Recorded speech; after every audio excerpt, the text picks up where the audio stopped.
Hey everyone, and welcome to Already Cancelled. I am Peter, that is Connor, and we are going to talk about Star Trek The Next Generation Season 3, Episode 12. It is called The High Ground, and I have put a ban on any Star Wars jokes that may arise due to that title. The fact that we've got a character called Finn does not help, although he was not in the movie with this meme. I'll call it. He could have used some high ground, I'm sure. Yeah. So the Federation, or I should say it's Federation, Enterprise is a planet delivering medical supplies because there's a bit of a civil war. A civil war may be a bit generous, to be honest. It's more of a government's in power, and then there's a group that they're referring to as terrorists who are sort of attacking them and planting bombs. Some guerrilla warfare going on. Yeah. And yeah, so that's kind of the setup of it. And very quickly in the episode, Beverly Crusher gets kidnapped by one of these guys. They've got a transport system. It's teleportation, much like the transport beams, but it's using dimensional rifts, I think they said, and it's dangerous. It's actually killing them slowly. Like they're going to essentially get like a severe version of cancer and die. It's kind of like radiation poisoning every time they use it. Yeah, but it can be detected, which is why they're doing it. So they're all willingly doing this to get the upper hand, even knowing that it'll kill them. So that is kind of the gist. So they grab her, and it becomes this thing where essentially they want to pull the Federation and the Enterprise into the conflict because they can sort of see the gain of doing so by sort of using them as a pawn to kind of get what they want from their own government and their own planet. And because they wanted independence, that is the thing. They wanted independence on their continent, but they're not getting it. And that's kind of the setup of the episode. So how did you feel about the high ground? I think it's quite frustrating in that I see what they're going for.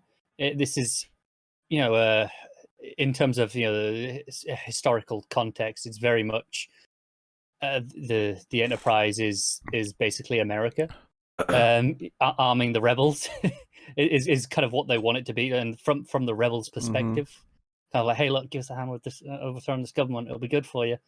We're what we need, and it's I don't know, maybe viewed through the lens of an American that have enjoyed this more. I don't know. I mean, it's not a perfect parallel though, because the Enterprise or the Federation aren't interested in actually doing it. Like they're no, they're not. It's supposed to be like, no, we're better than that. But they're trying to be baited into it essentially. Yeah, they're giving medical supplies to the controlling government, not because they're siding with them, just because you've had injuries, we're going to give you some medical supplies. They'd happily give it to the other side as well. Absolutely. But the other side see it as like, you're siding with them. Well, no, we're not. You want medical supplies? We'll give you some too. It's humanitarian aid. It works on all sides. So yeah, it was an okay episode. I think it falls into a category of episode where it's not a bad one. I don't think it's because I think because it has enough ideas, it's trying to do something noble. It fails in achieving it, so it's not good. But it's not like one of these goofy episodes where it's just laughably bad either. It's kind of in this middle place where it's much more forgettable. Yeah, it's like that. Yeah, it's like I'm not going to remember this for very long. When we get to the end of the season, doing our best and worst, I'm going to struggle with whatever this one was. Yeah, I mean, luckily it'll probably not be on either list because it is just in the middle. But then again, if the season, is good enough, maybe this will be on the worst list just because... It's possible. It's like I say, it's not like the worst episode, is it? It's fine. It's just the ideas are okay. It doesn't really capitalize on them. And then to top it off, it's just not particularly enjoyable to watch. No, because you have it on a couple of different sides. Obviously, there's the main side of trying to get Crusher back, and Wesley's helping. He's concerned. Picard gives him a little pep talk, and they're trying to locate where the enemy base is, and they're seeing if they can pull that off. And Wesley's instrumental in helping track it in some way. And you've got Crusher actually in the enemy base, who kind of obviously doesn't like her captor, but it starts to see Finn as kind of at least somewhat understandable based on what the other side have done. He feels that this is his only options, and she kind of somewhat sympathizes with that enough that when she sees Picard later, she kind of doesn't want to just immediately vilify him. Okay, yeah, he's done a lot of bad things. We can't just let him away with it, but we can't just paint him as the devil and just call it a day. It's not that black and white. He gives a lot of speeches about, well, am I really a terrorist if I win? Yeah, and he compares it to Washington and the independence of America and all that. But I guess it's It's stretched at best. It's a bit stretched, and I think that's the problem, is that all of it feels a bit stretched. Honestly, the most interesting parts was the idea of terrorism and the idea of the woman that Riker, like his sort of little subplot, this sort of the high up general that he's working with from the planet. She talks about like being scared of every little noise because there's so much like warfare. Given when this came out, you have to imagine that stuff in Northern Ireland was probably fairly, that was the first thing that came to my mind. Yeah, fairly on the brain. And I think the opening where there's just a random explosion and then Worf and Data are like, no, Crusher, we have to go. This is dangerous. Like this is like everything's unsafe down here. Like the idea of that atmosphere it's building, which it doesn't really quite get to, but the hints of it, I'm like, okay, I kind of like the idea of a really dangerous war zone sort of in a Trek episode. The episode never really quite reaches it, but it was giving me little tastes of it that I was like, that's interesting. Yeah, it's interesting because we spend a lot of the time with Crusher, who's obviously in their camp, and they're the safer side of this war because they're the ones kind of in control of planting these bombs and such. Yeah. So that it doesn't feel like there's that real level of threat there, even though she's the one that's been kidnapped, so we should be more worried about her. Yeah, and this is the whole thing where, like, she says she's got a son, and Finn's like, don't worry, I see no reason to kill you. You're a pawn, but there's no reason to actually murder you. And then later, she mentions that, her son's on the ship, and he's like, oh, your son's on the ship? Oh, sorry, because we're planning on blowing it up. But and we get this whole thing where they start beaming out of the Enterprise, and I mean, there was some interesting beats here. Like, I don't think we've ever seen people, like, a couple of, like, thugs beam onto the bridge before and actually start taking shots at everyone. To the point where Picard has to, like, dive at one of them, and, like, we see Worf go down, and even Troy's, like, panicking and running. Like, that felt a bit new. I don't think we've ever seen that before in an episode so far. I agree. And I think that's where this episode frustrates me, because that is a beat, and, we compared to Northern Ireland there. I think that is the go-to comparison here, and I think that's probably what they were really channeling. That idea of being terrified, even in their own homes, just striking that fear there. I think this should have been more effective than it was. Yeah, that's fair. And even because they beam back down with Picard in the heat of the moment, and when Picard sees Crusher, she's like, was Wesley on the bridge? And he's like, he was, but he took cover, and Worf got hit. I don't know if he's dead or alive. Like, there's a lot of moments where I'm like, I wish this had a bit more weight to it, because I kind of like the idea of him genuinely not knowing if Worf is dead. Like, he doesn't know. So I guess what I'm saying is that putting these characters in some of these dangerous moments is actually kind of appealing, and those little slices of the episode work quite well. The actual, main bad guy, Finn, like, all of his speeches, he's a bit too kind of like traditionally 80s handsome with his hair. Not really is the problem for me with this guy. Is the whole episode is like, look, he's not really that bad. You're not supposed to hate him that much. He's right. He's fighting for the right reasons. I don't buy it. It never quite convinces you. But it never. The problem is that it never, like. It's funny. It's in a really frustrating middle ground between there's a good side and a bad side, which is what a lot of Trek will do, and then sometimes Trek will do no, both sides are equal, and they have to diplomatically sort of come to an agreement, which is kind of something we did in the last episode as well. But this, it kind of falls in between those two ideas, where it kind of does paint it kind of villainous because it uses the word terrorism, right? And but it never goes far enough to sort of the other side, because when we see the woman that talks to Riker about everything, she's like, no, like a child, like, murdered, like, my family the day I arrived. Like, the shuttle got blown up by a kid, and, like, that was, like, my first day here, so no wonder I hate them. No wonder I'm, like, determined to stop them. Like, I'm like, if you went further into with this, like, of the idea of, like, painting both sides as good and bad, to see, like, the bad in the upper regime as well, as opposed to just the bad in the lower regime, maybe we could have had some sort of balanced thing where, okay, they're both bad to some extent. Yeah, I think that's the problem, is they're like, well, we want our independence, and it's like, okay, no, I get it. I get why that's something that you guys want. But as we've seen this on, maybe not independence exactly, but we've seen this concept on Trek a lot, let's be honest. There's nothing else on the other side that justifies what you're doing. It's like, no, this could be solved with talking to it, not blowing up people's families. Yeah, so it's one thing to say you want independence, but okay, why do you want your independence? What exactly is life in this society like that means you want your independence, to the point you're willing to start, sending in suicide bombers and things like that. Like, once you're at that level, like, the other side, unless they're doing like such horrendous things that it feels like your only course of action, like, it feels like, no, you're taking this to the extreme. Because, like, what, are you upset that they're like, what, like, what are the other side doing exactly? Taxing them too much, maybe. But yeah, that doesn't seem quite enough to warrant this type of action. And honestly, nothing really is. It's kind of, it's kind of the point Picard brings up, is that, using violence to solve this type of debate or conflict is never the right answer. And yeah, I would happily agree with that. I'd like to believe that's true.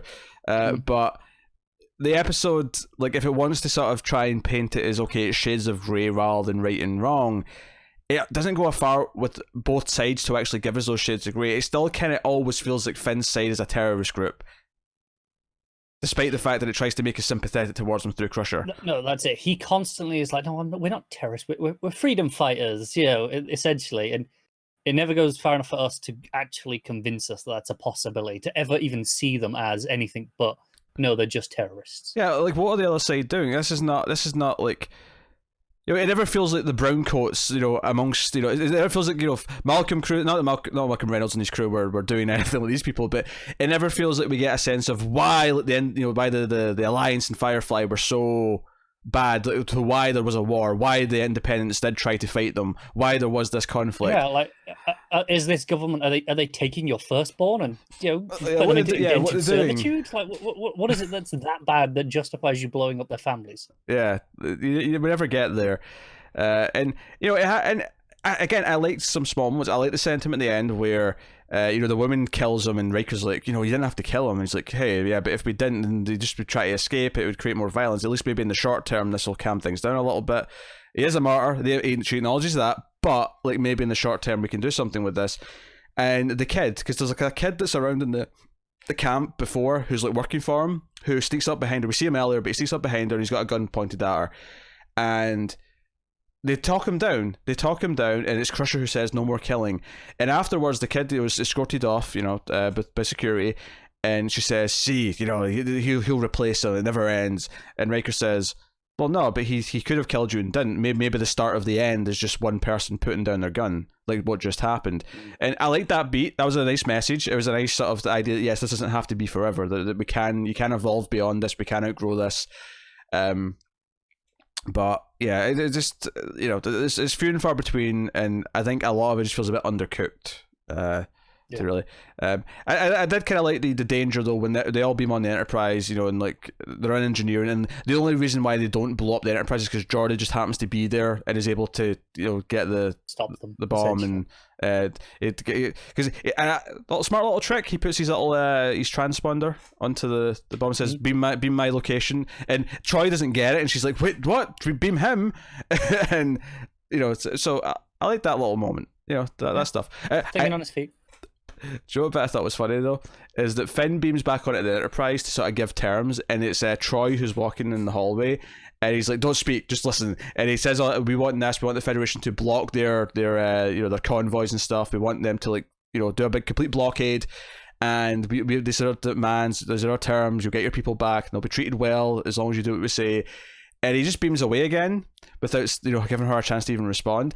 And all I could think was, how does he know she speaks English? Like, what if he beamed in, said, don't say anything, gave his demands, beamed away, and then immediately the person was like, I would say he's already had contact with people on the Enterprise at this point. True. So he just is under the assumption everyone speaks this. This is their ship language, so it's fine. I guess I just thought that, but that's the thing. Like, what? I mean, the Enterprise has a lot of people on it, and there's families. There's people who don't necessarily work for the Enterprise who are living there. But they can pass on a message. True. Well, yeah, but this is the problem though, is that if she doesn't understand any of it, then she can't pass on a message. I assume though that, again, everyone on the ship does speak this language, and he probably deduced that from the fact that they probably do. But I don't know. Like, she's a delegate who's been transported. She doesn't speak. It's someone's family member. Admittedly, she's wearing the emblem, so she's probably an officer. In the uniform. Yeah. Well, her variation of the uniform. So I'm gonna go wrong. I'm not saying that I was I had the thought in my head because he beamed away without letting her even speak or respond or acknowledge that she understood what he just said. You know, if he just said at the end, "Do you understand what I've just said to you?" She said, "Yes, I do," and then he beams away. Like, fine, but he didn't even check. He just beams away, and I'm like, I get it. I get where you're coming from. I don't know. I just maybe I had a chuckle thinking about it at the end of the scene. But hey, this what you want from me? I kind of dogged it, but I said this last time that I saw the photo of the women in a uniform, but I kind of liked how the planet had their own uniforms. They felt distinct. It was a nice. This is they looked pretty good. Yeah, just a nice bit of world building. They felt like, you know, sometimes they'll go to a planet and they'll have these like cheap looking, like quick knocked up unit, you know, white outfits. robes. Yeah. We found some bed sheets they can wear.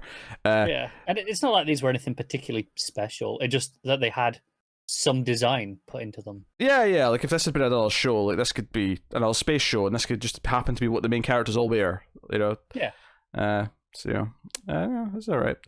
Yeah, it was an okay episode. Had a lot of problems, but it was fine. But it wasn't laughably bad. Where it was like, oh, this is just an embarrassment to watch. It just, it was, you know, it just, they missed the mark. Probably more boring than some of the ones that are terrible to watch. Yeah, that's true. That's true. Although the one with the two romance ones we had recently were more boring for sure. Yeah, I'd take this over those probably. Yeah. But as a rule, the ones that are terribly bad, I can get entertainment out of just how bad they are. Usually, this just it was just dull in comparison. Well, the title of the next episode is going to excite you. Go for it. Deja Q. Oh, that's a good title. We have a Q episode coming up, which is exciting in of itself. Good title. Here's the description. So this is, you know, he had 2 episodes in season 1. He had one last season. That was the one that interested Borg. So this is his only one last season. Yeah, just the one. So I don't know if he gets more than this season, but this is at least his first episode this season. Interested if we see if we get like 1 or 2 appearances per season. Like, I don't know if he's there all the way to the end. Don't tell us in the comments. Just let us discover. But here's the description on IMDb. Much to Picard's displeasure, of course, Q reappears on the Enterprise, claiming to have been ejected from the Q continuum, and therefore lost his powers. Ooh. I'm intrigued. I'm down for it. I'm intrigued. I'm going out on a limb and say this has a significantly higher rating on IMDb. I would confirm that, yes. So we have hope. We have reason to hope for the next episode. To be solid. So so let us know what you thought of this episode in the comments below. You can like and subscribe, all that stuff. Get us on the Twitters at mailed_fuzz for channel updates. If you want to support the show and everything we do, you can have it at patreon.com/mailfuzztv, and you can do so for as little as $1 per month, and you get some bonuses for that, including an exclusive already cancelled that we do audio only on Patreon on 6 Feet Under. We just started doing that, so you get that exclusively for the $1. The $5 tier, you get early access to the Star Trek reviews, as well as a bunch of other stuff. So go and have a look and see if you're interested in helping keep all the content coming. But that is us, so thank you very much for watching or listening. We always appreciate it. Keep watching Star Trek, guys. And remember, when it comes to finding rebels on some planet whose name I can't remember because there was a lot of factions and planets mentioned this episode and I didn't bother memorizing them, Wesley Crusher has the high ground. Son of a bitch!